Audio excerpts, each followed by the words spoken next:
جب میں پہلی مرتبہ آپ کے والد کے ساتھ شام کے سفر پر گیا تھا تو واپسی پر ایک رات یہی قیام کیا تھا۔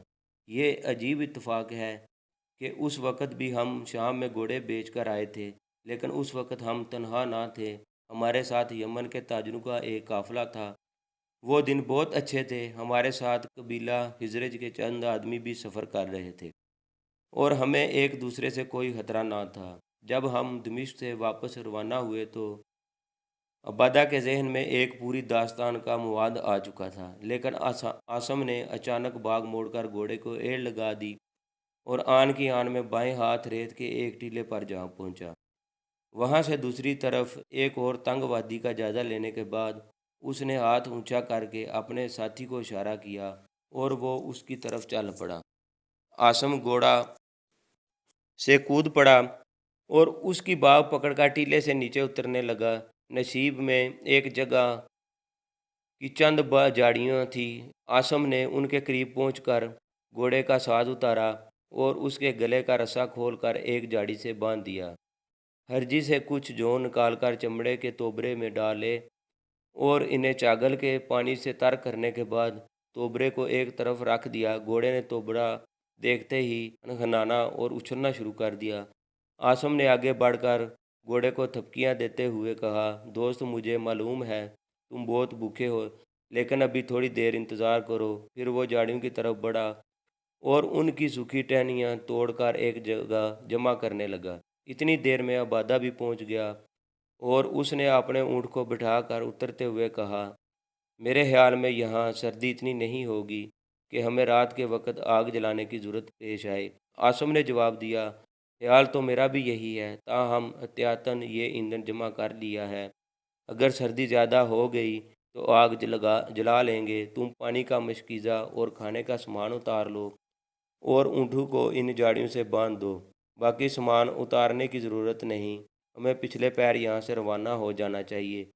میں چاہتا ہوں کہ چاند ہم گھر پہنچ کر دیکھیں، مشکیزے میں پانی کافی ہے، تم کچھ گھوڑے کو پلا دو، میں نے توبرے میں جو بھگو دیے ہیں۔ عاصم تقریباً 4 مہینے کی طویل سفر کے بعد اپنے گھر جا رہا تھا اور راستے کی تمام دشواریوں کے باوجود اس کا یہ سفر اس کی توقع سے زیادہ کامیاب رہا تھا۔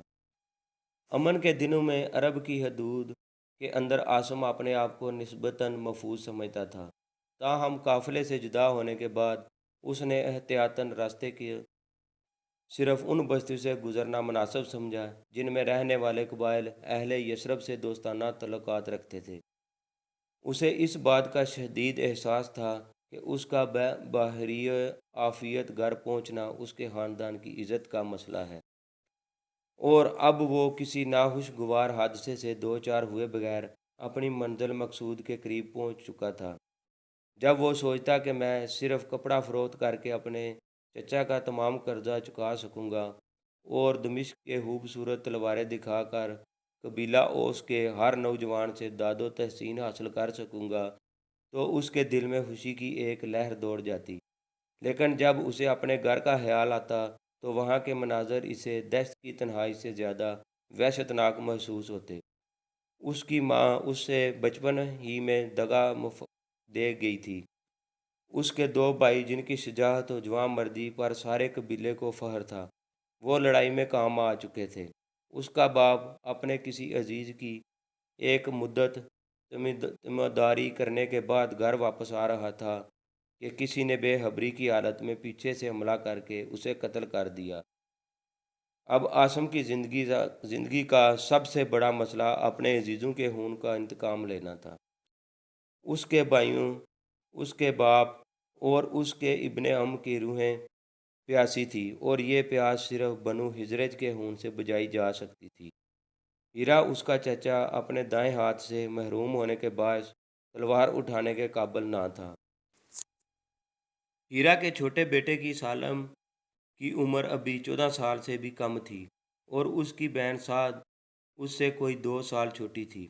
ان حالات میں اپنے گھرانے کے زندہ افراد کے حوصلے قائم میں رکھنا اور مرنے والوں کی روحوں کو آسودہ کرنے کی ساری ذمہ داری عاصم پر عائد تھی۔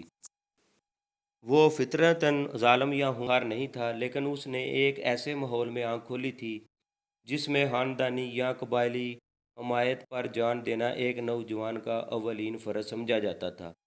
اپنے معذور چاچا اور اس کے کم سن بچوں کی بے بسی اس سے دیکھی نہیں جاتی تھی۔